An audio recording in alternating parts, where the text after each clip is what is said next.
Chers frères et sœurs, merci beaucoup à tout le monde. Merci à Dieu qui nous permet de nous retrouver pour encore partager sa parole. Donc, le thème qui nous a été inspiré, c'est grandeur et mystère de Dieu face aux pensées des hommes. Donc, le texte de référence sera dans Isaïe 58, le verset 8 à 9.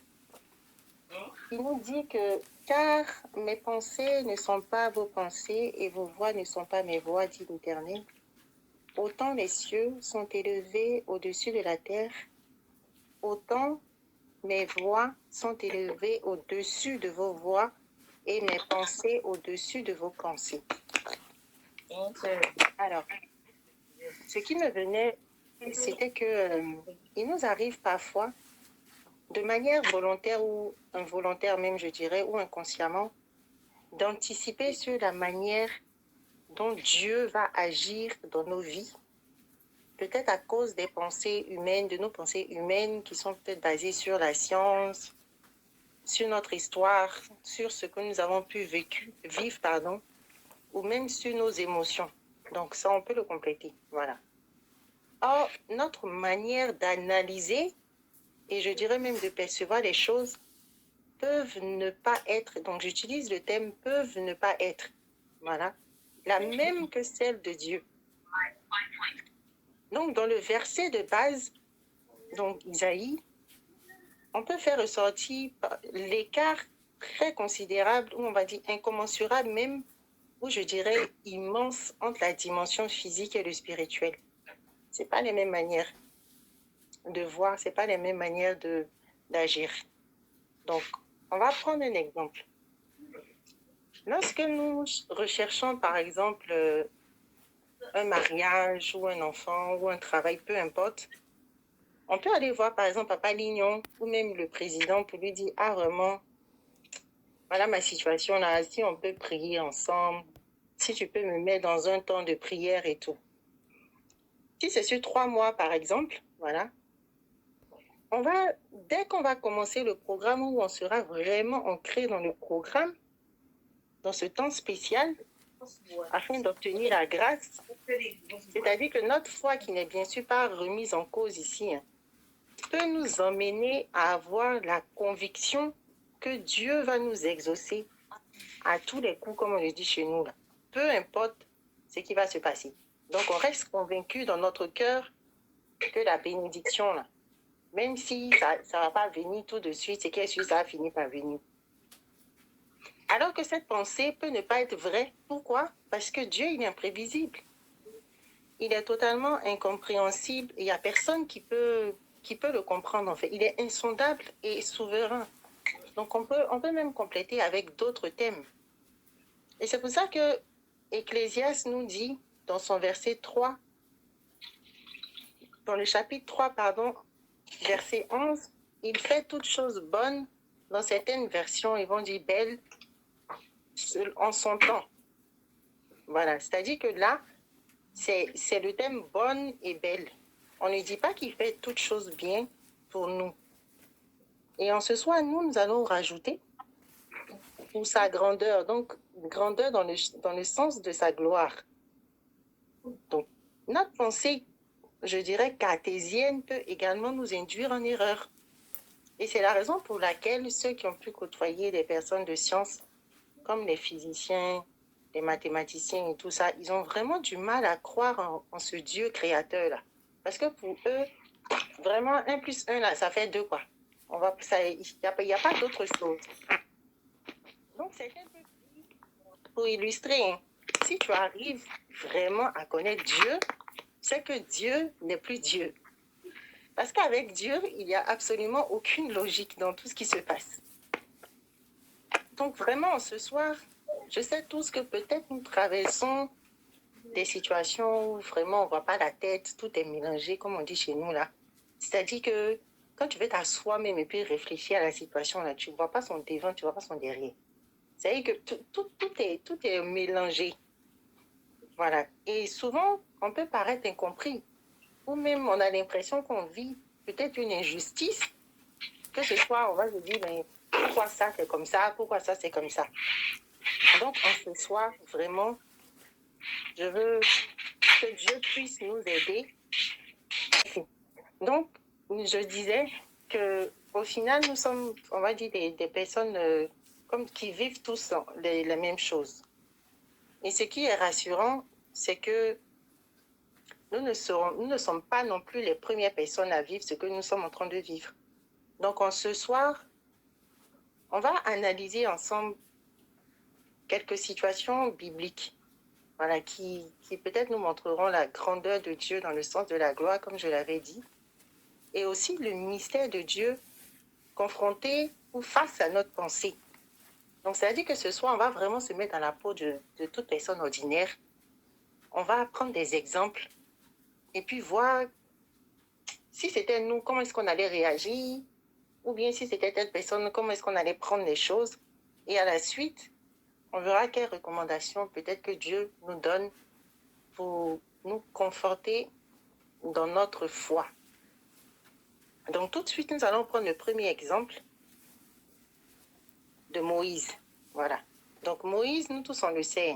Voilà, on ne va pas venir faire, on va dire, l'historique, mais on va se baser sur des parties bien précises. Donc, on sait que Moïse a eu à tuer un soldat égyptien pour sauver son compatriote.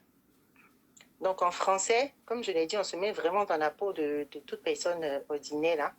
On va dire que Moïse, en fait, c'est un tueur. Donc, bien sûr, il a eu peur qu'il se fasse condamner. Donc, il a fui, il est allé en exil. Donc, la Bible nous dit dans l'Exode que quand le roi d'Égypte était mort et que le peuple d'Israël criait à Dieu, Dieu a entendu leurs supplications et il s'est souvenu justement d'eux à cause de l'alliance qu'il avait conclue avec nos pères. Donc, pour les délivrer, Dieu cherche qui? Dieu cherche Moïse. Donc, celui que nous avons qualifié de tueur, au final, c'est lui que Dieu s'en va chercher. Alors que plus tard, quand nous allons continuer encore dans l'histoire de l'Exode et que nous allons avoir les 10 commandements de Dieu, il va nous faire comprendre que tu ne tueras point. Donc, le sang ne doit pas verser. Donc, ça fait une petite contradiction, donc c'est un peu étrange. Mais ce n'est pas le point majeur qui va nous intéresser. Dans Exode 4, verset 24, on nous dit que pendant le voyage, en un lieu où Moïse passa la nuit, l'Éternel l'attaqua et voulut le faire mourir. Alors qu'on sait tous que le Seigneur s'est révélé à Moïse pour lui dire qu'au final, c'est toi que j'ai choisi pour aller auprès de Pharaon, comme on va parler en français terre à terre, pour aller négocier pour que Pharaon laisse le peuple d'Israël partir, voilà, pour les sortir de l'esclavage. Donc, ils ont fini de faire le plan stratégique. Voilà comment on va faire. Aujourd'hui, là, demain, c'est qu'elle soit à 8 heures, voilà. Et le soir, on nous dit que l'Éternel cherche à le faire mourir. Bon. C'est-à-dire qu'en tant qu'être humain, on a juste envie de se demander, mais qu'est-ce qui se passe? Est-ce que la causerie ne s'était pas bien passée pour que les choses se passent comme ça? Donc, peut-être certains diront non, mais c'est parce que peut-être Moïse, c'est un tueur, non, c'est ceci, cela. Mais Dieu s'est souvenu de ce que la Bible nous dit toujours dans Exode, qui s'est souvenu de l'alliance qu'il avait fait avec les pères, qui était relative en fait à la circoncision. Alors que la Bible nous dit, et on sait tous que Dieu, c'est celui-là même qui sait toutes choses. Donc, ça voudrait dire, ou ça supposerait, qu'avant qu'il ne parle à Moïse, il savait très bien qu'il n'était pas circoncis. Voilà. Donc ça, c'est le premier exemple. On va prendre encore un deuxième exemple, toujours dans l'envoi en mission de Moïse. La Bible dit que en même temps qu'il envoie Moïse, donc ils finissent de programmer ce qu'il a à faire pour que Pharaon toujours puisse libérer le peuple d'Israël, la Bible nous fait comprendre que Dieu endurcit le cœur de Pharaon. C'est-à-dire, en même temps qu'il dit à Moïse, va, fais telle chose. En même temps, le même Dieu qui l'envoie dit qu'il endurcit le cœur de Pharaon. Et dans Exode toujours, il y a plusieurs thèmes qui ont été utilisés. Donc, dans Exode 7, versets 3 à 4, par exemple, on dit que Dieu va le rendre inflexible. Dans Exode 9, verset 12, on dit Dieu a tout fait pour qu'il soit obstiné. Dans Exode 10, verset 1, on dit non, mais c'est pas si là, Dieu va tout faire pour qu'il soit entêté. Donc, c'est un peu, si on veut, comme je le dis, réfléchir et se mettre dans la peau d'une personne ordinaire comme toi et moi, on s'est dit, mais tu me dis d'aller voir quelqu'un, mais en même temps, derrière, bon, on ne comprend pas, en fait. Il y a quelque chose qui ne va pas. Donc, si on devait se mettre, voilà, on allait dire ça. Donc, c'est comme, peut-être Papa Lignon, moi, il va aller voir ma maman Stéphanie pour qu'elle m'aide à avoir quelque chose. Il va me donner bon les conseils. Ma fille, bon, je connais ma femme, il faut faire comme ci, comme ça. Et puis derrière, il va aller dire à maman Stéphanie, ah, bon, en tout cas, Rose, quand elle va venir te parler, là, il faut tout faire pour ne pas l'écouter. Parce que la petite manque. C'est-à-dire qu'il n'y a vraiment pas de cohérence en tant que telle. Alors, nous allons prendre encore un troisième exemple.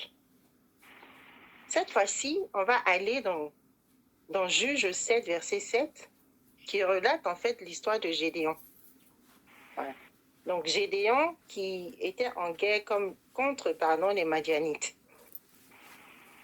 La Bible nous fait comprendre qu'il avait 32 000 hommes dans son armée.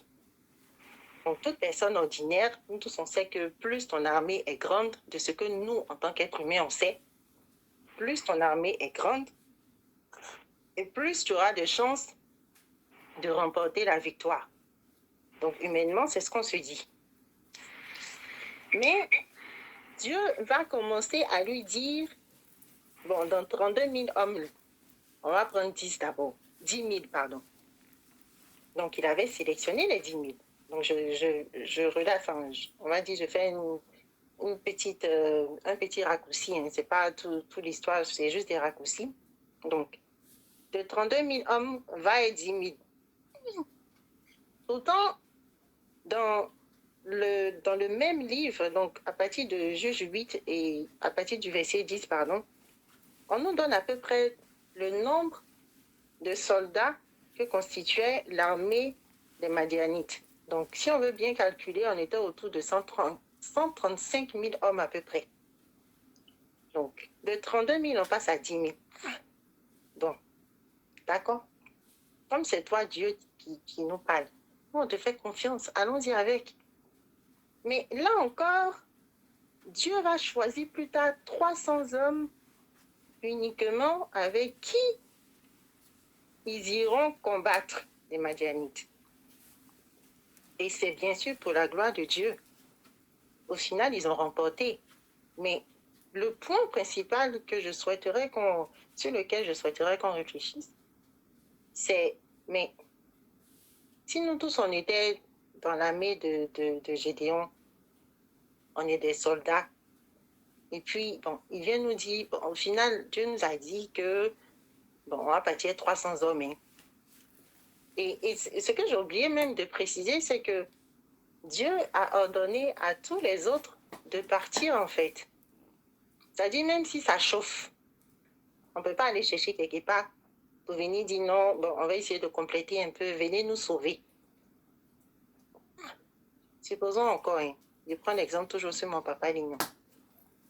Ah, papa, voilà ça. Comment on va s'organiser? Non, laissez, on va partir à 300, même si en face, ils sont 1 million, c'est qu'est-ce que nous, on s'en va à 300 avec Dieu. Mais, excusez-moi, mais en tant qu'être humain, arrivé un moment, il a demandé à papa Lignon, ah, papa, je suis sûr que c'est Dieu qui t'a parlé. Si tu es sûr que tu t'es bien reposé, bon, c'est que sûr. Bon, comme c'est Dieu, on dit là, bon, en tout cas, moi, personnellement, je ne sais pas si j'allais rester là, quoi. À part si j'ai une foi, mais vraiment débordante de toutes choses. Mais pour dire que là encore, c'est un autre exemple qui nous montre que de manière humaine, avec nos peurs, avec nos craintes du moment, on aurait pu réagir différemment. Voilà. Donc ça, c'est le troisième exemple. On va pousser un peu plus.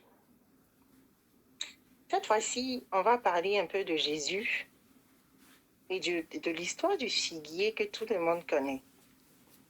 Donc, on ne va pas entrer dans plus de détails que ça, mais dans ce passage biblique, il y a un thème en fait qui a attiré mon attention, une phrase qui a attiré mon attention. On sait tous que Jésus a maudit le figuier. Hein. Voilà. Je sais qu'il y a eu pas mal de prédications là-dessus, mais ce n'est pas ça qui va nous intéresser ce soir. Le passage biblique nous dit que ce n'était pas la saison des figues, en fait. Donc, si scientifiquement, on veut faire une petite analyse, on va dire, mais Seigneur, bon, on dit que l'igname, là, peut-être que c'est en octobre, on plante et puis ça pousse. Mais si on est en décembre, mais si on est en mars, c'est normal qu'il n'y ait pas d'igname. Mais encore, Dieu nous montre au travers de ce passage et au travers de tout ce qui s'est passé, que les lois même physiques ne valent plus la peine lorsqu'il s'agit du spirituel. Pour dire qu'il n'y a aucune compréhension de quoi que ce soit. On peut vraiment pas comprendre. C'est comme ça, c'est Dieu dans toute sa splendeur, dans toute sa grandeur, dans toute sa gloire et dans tous ses mystères. Nous allons prendre un dernier exemple. Cette fois-ci, on va aller dans 2 Rois 2, versets 23 à 24. Donc ça, ce sera l'histoire de Élisée. Donc Élisée qui s'était rendu à Béthel. Et pendant son voyage, la Bible nous fait comprendre qu'il y avait des enfants qui ont commencé à se moquer de lui. Bon, on va exagérer, ou sinon je vais exagérer. Si c'était un chauve qui était là, c'est-à-dire que toi, tu es en train de quitter ici pour aller quelque part, peut-être au marché. Il y a une panoplie d'enfants qui sont derrière toi. Toi, mais tu ne comprends pas. Le chauve. Bon, on est tous des êtres humains. Arrivé un moment là, ça va chauffer ta tête. Même si tu les chasses, tu dis non, mais c'est arrêté. Mais comme le diable aussi, il est ce qu'il est, forcément, il va endurcir le cœur de ces enfants-là. Donc, je ne dirais pas dans sa colère, mais étant un peu dépassé par les événements, qu'est-ce que la Bible nous dit? Élisée s'est retourné et il a maudit au nom de l'Éternel les enfants. Par la suite, on nous dit que alors 2 ours sortirent de la forêt et ont déchiqueté 42 de ses enfants. Alors que plus tard, on va comprendre que Dieu, Jésus même, était très attaché aux tout petits. Donc tout de suite, je dis, à quel moment, bon, est-ce que c'est vrai, c'est vraiment bien lu la partie là, parce que c'est quand même fort, quoi. Bon, ce sont peut-être des enfants. Bon, qu'est-ce qui s'est passé à ce moment-là pour que la réaction soit, voilà, machin. Mais les voies de Dieu sont insondables. Je reviens encore sur le passage de Ecclésiaste 3, verset 11, qui nous dit qu'il fait toutes choses bonnes et belles en son temps. Et nous allons rajouter encore pour sa gloire. Pour dire que, pourquoi tous ces exemples? Après, il y en a à panoplie, hein. Voilà, mais ce sont ces 5 exemples que, par la grâce de Dieu, j'ai voulu faire ressortir. Chacun dans son contexte, mais plus pour que nous puissions nous recentrer sur le côté, mais vraiment, on va dire, imprévisible de Dieu. C'est-à-dire que si, par exemple, on veut revenir sur l'histoire d'Élisée, Bon, s'il les a maudits, bon, peut-être que, voilà, peut-être que Dieu pouvait, je réfléchis comme un être humain, parce que c'est ça aussi le thème. Voilà, car mes pensées ne sont pas vos pensées. Peut-être que, bon, là, si c'était moi, j'avais sorti le bâton pour commencer à chicoter les enfants, là, pour leur dire quitter là. Mais non, Dieu a agi. Parce qu'il a senti que c'était bon. Et c'était le temps. Voilà. Alors, au travers de ces exemples, comme je le disais, si nous devons confronter nos pensées ou même nos conceptions, notre perception des choses, on va se rendre compte que peut-être qu'il y a des situations qui nous ont dépassés, comme on le dit chez nous. Mais la réaction du divin était totalement différente. Pareil, comme je l'ai dit d'entrée de jeu, il peut arriver que nous soyons aussi dans des situations où pour nous, parce que nous vivons une vie de sanctification, parce que nous vivons une vie de prière, ça c'est nos pensées, hein, parce que nous sommes tout le temps à la prière, ou bien quand il y a des événements pour soutenir les uns et les autres, nous répondons toujours présents. Donc, forcément, peut-être que quand Dieu va se souvenir de moi, quand il est allé prier, bon, c'est sûr que moi, je ne vais pas être dans des situations un peu bizarres. Alors que, pour la plupart, si on veut analyser nos vies, ce n'est vraiment pas le cas. Et cela peut nous affecter grandement, au point où nous pouvons même douter de la présence de Dieu dans nos vies. On va chercher à s'interroger, est-ce que ça ne vient pas du Dieu? Si ce n'est pas le diable encore qui entend, est-ce que ce n'est pas la grand-mère qui est toujours, ce sont les grands-mères là, on accuse. Est-ce que ce n'est pas la grand-mère qui est au village, dans la passe, là-bas, là, qui est en train de remuer un peu les petites poissons là, pour venir gâcher ma vie? Parce qu'en tant qu'être humain, nos pensées nous font croire que tout ce qui est bon vient forcément de Dieu. Alors que ça peut ne pas être le cas. Dieu peut nous mettre dans des situations pour essayer de nous faire comprendre un certain nombre de choses, pour que plus tard, un témoignage puisse en ressortir. Nous, on voit actuellement ce qui se passe. Selon, on va dire, dans le présent, quand on analyse, pour nous, les choses ont une logique. Alors que c'est Dieu qui voit devant. C'est-à-dire que j'aime dire, l'œil fatal de Dieu, lui, il anticipe. C'est-à-dire que jusqu'à notre mort, là, il sait tout ce qui va se passer. Donc, si, par exemple, il ne nous donne pas la possibilité d'obtenir des choses présentement, il y a forcément une raison. Alors, qu'est-ce que nous pouvons faire maintenant, après que nous ayons analysé toutes ces situations-là? Quand nous allons discerner sur ce que nous-mêmes on vit, et nous allons être convaincus que ce n'est pas le diable, comme on le dit, qui est en bas là. Nous n'avons pas d'autre choix que de continuer à faire confiance, mais de manière inconditionnelle à Dieu, et de s'abandonner même totalement à lui. Nous devons continuer à avoir foi en lui. Pourquoi? Parce que la Bible nous dit, par exemple, dans Proverbe 16, verset 9, que le cœur de l'homme médite sa voie. Alors, le voie ici, c'est IE. Ça veut dire médite son chemin. Mais c'est l'Éternel qui fait quoi? Qui dirige ses pas.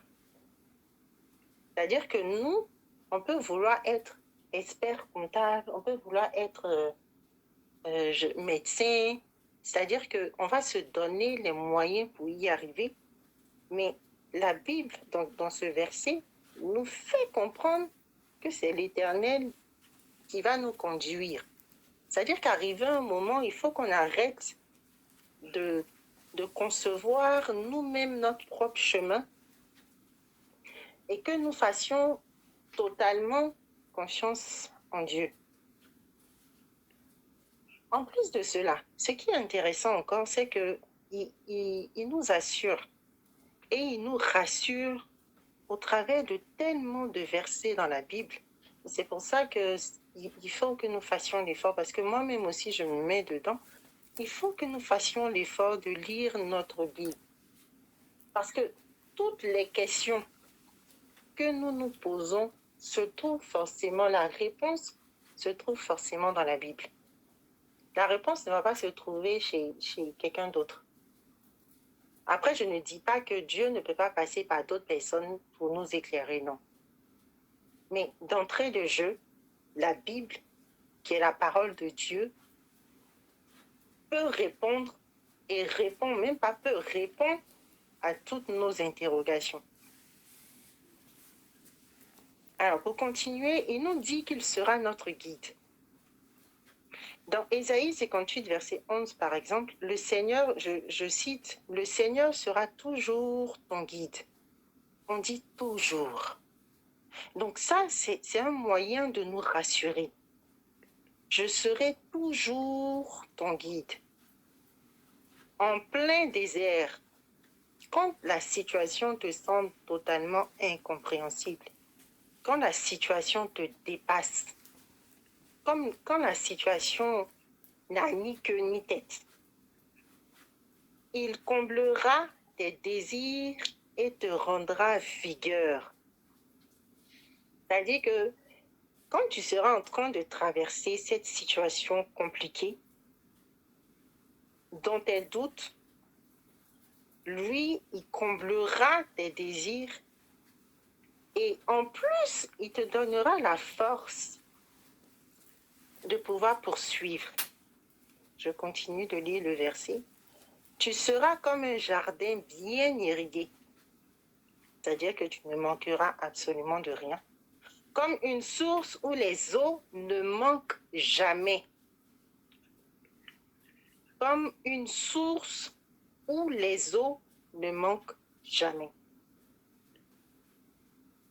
Alors, on va prendre encore un autre verset qui va nous rassurer en ce soir.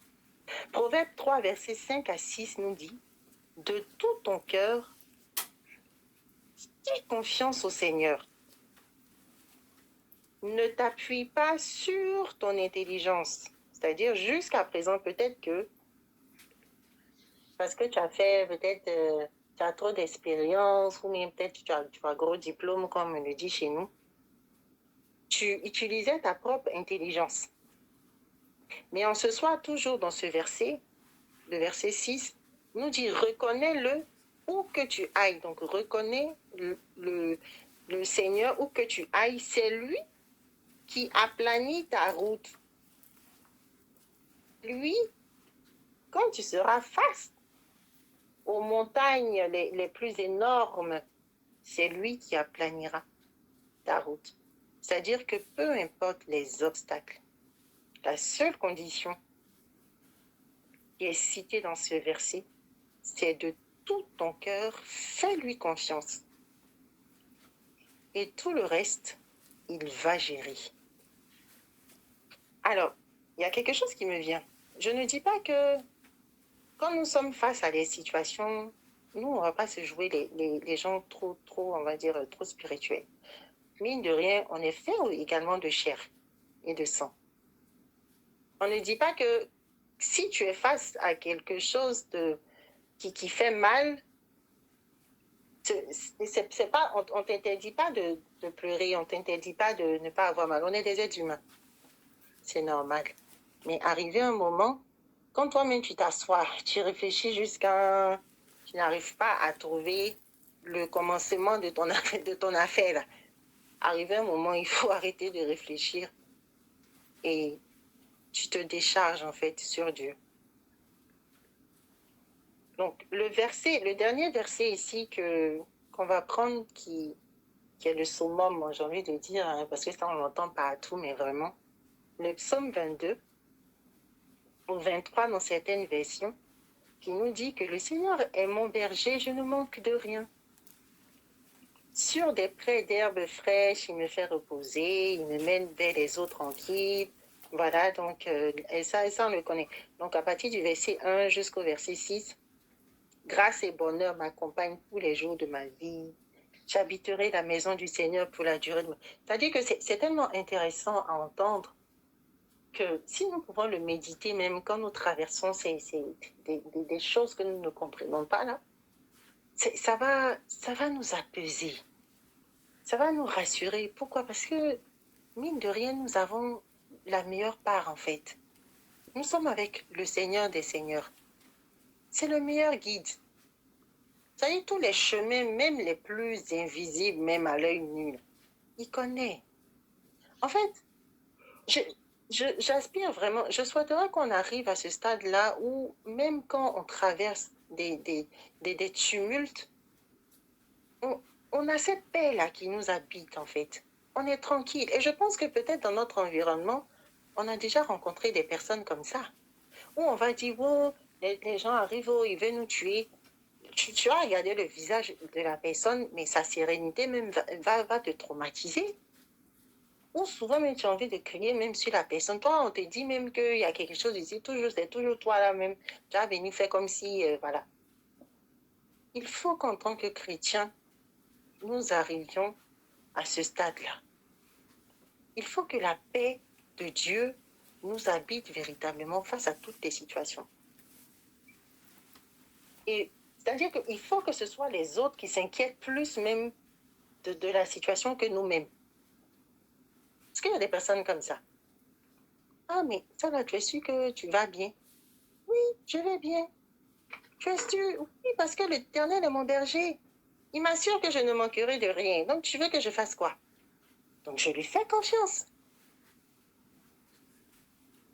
Alors, chers frères et sœurs, je pense que peut-être j'ai dépassé les minutes, mais je vais peut-être me répéter, mais franchement, nous avons la meilleure part avec Dieu. Même si la sagesse de ce monde, comme on le dit, est une folie aux yeux de Dieu, et même si la situation que nous vivons est tellement complexe, on a l'assurance qu'il ne nous abandonnera pas. Ou même, je dirais, il ne nous abandonnera jamais. Si nous avons la foi, si nous avons toujours l'espérance, si nous persévérons, et chacun pourra rajouter même les thèmes qu'il veut dans son cœur, mais de manière très sincère, Dieu se souviendra toujours de nous. Alors, en ce soir, c'était vraiment le message qui nous tenait à cœur et que nous avons voulu partager avec vous. Le message de la tranquillité, le message d'espoir, le message de... Il est là, en fait. Il est là. Ce n'est pas un homme pour nous laisser tomber quand on aura le plus besoin de lui. Il est le Dieu des dieux, le Seigneur des seigneurs. Alors, pourquoi est-ce qu'on craint? Pourquoi est-ce qu'on est troublé? Pourquoi est-ce qu'on panique? Il est là, chers frères et sœurs. Que Dieu nous aide véritablement à ce que notre âme et notre être même tout entier puissent accepter et absorber totalement cette parole pour que peu importe ce qui se passe, nous ne soyons point troublés, nous ne soyons point atteints. Je vous remercie, je bénis le nom du Seigneur et que Dieu continue de nous éclairer, qu'il continue de nous bénir. Shalom.